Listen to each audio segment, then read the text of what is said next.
हाँ, तो दोस्तों आज हम संस्कृत के शब्द रूप पर चर्चा करने वाले हैं। सबसे पहले संस्कृत के शब्द रूप जानने से पहले हम ये कहना चाहेंगे कि आप हमारे चैनल को ज़रूर सब्सक्राइब करिए, संस्कृत करिए। अब चलिए चर्चा करते हैं संस्कृत व्याकरण पर। संस्कृत व्याकरण में सबसे पहले शब्द रूप और धातु रूप का जानना अति आवश्यक है। हम रूप बनाएंगे कैसे, कैसे चलाएंगे, कौन सा रूप हमें किस वचन का, किस लिंग का कहाँ पर चलाना है, उसको चलाने के लिए हमें सबसे पहले उसके नियम को जानना जरूरी है।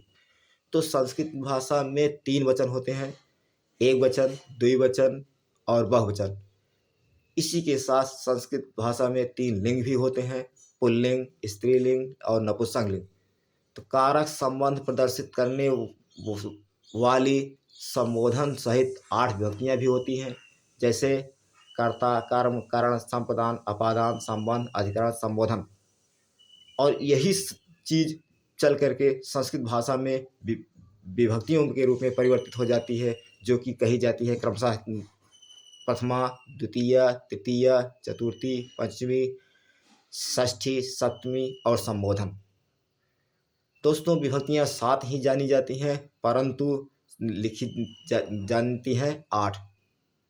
संबोधन जो है कारक और विभक्ति दोनों में माना जाता है। अब कारक संबंध प्रदर्शित करने वाली संबोधन सहित 8 विभक्तियां होती हैं। जिन शब्दों का अंतिम स्वर आ होता है वह अकारांत कहलाते हैं, और जिन शब्दों का अंतिम स्वर ई होता है वह इकारांत कहलाते हैं। ठीक उसी तरह से जो शब्द उ से अंत समाप्त होते हैं उनका उकारांत शब्द कहलाता है, और जो बड़ी ई से अंत होने वाले जो शब्द होते हैं वह इकारांत कहलाते हैं।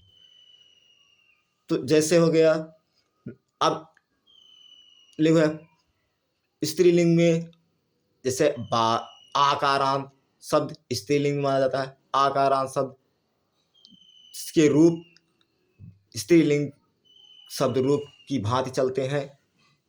नपुंसकलिंग में केवल अकारांत एवं पुल्लिंग तथा स्त्रीलिंग के सभी शब्दों के द्वितीय एक वचन में माँ शब्द आते हैं। प्रायः प्रथमा और द्वितीय में द्विवचन, द्वितीय के द्विवचन, तृतीय, चतुर्थी और पंचमी के द्विवचन तथा षष्ठी सप्तमी के द्विवचन एक जैसे होते हैं।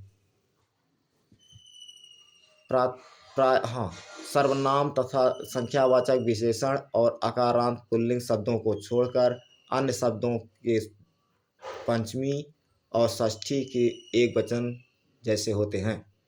संबोधन और द्विवचन और बहुवचन प्रायः प्रथमा और द्वितीय और बहुवचन की भांति चलते हैं। प्रथमा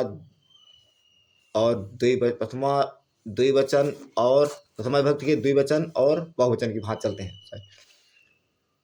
फिर अब आते हैं अब हम चतुर्थी और पंचमी के बहुवचन में एक जैसे रूप होते हैं।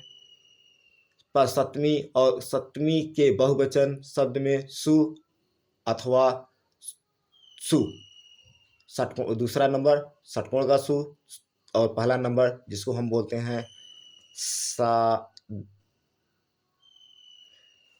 वो भी आता है। उसके बाद फिर आता है सप्तमी बहुवचन में हो गया। अब आते हैं अकारांत पुल्लिंग शब्दों के प्रथमा एक वचन में अकारांत शब्दों के पंचमी रूप सभी वचनों के पंचमी षष्ठी के एक वचन, द्विवचन और बहुवचन के अंत में विसर्ग लगता है। तो ये रहा संस्कृत शब्द रूप पहचानने का नियम। अब जो है क्या कहते हैं, इसके बाद हम चर्चा करेंगे अगले वीडियो में कि संस्कृत शब्द रूप कैसे बनाए जाते हैं। इसके लिए अब अपने चैनल को समाप्त करते हैं। धन्यवाद।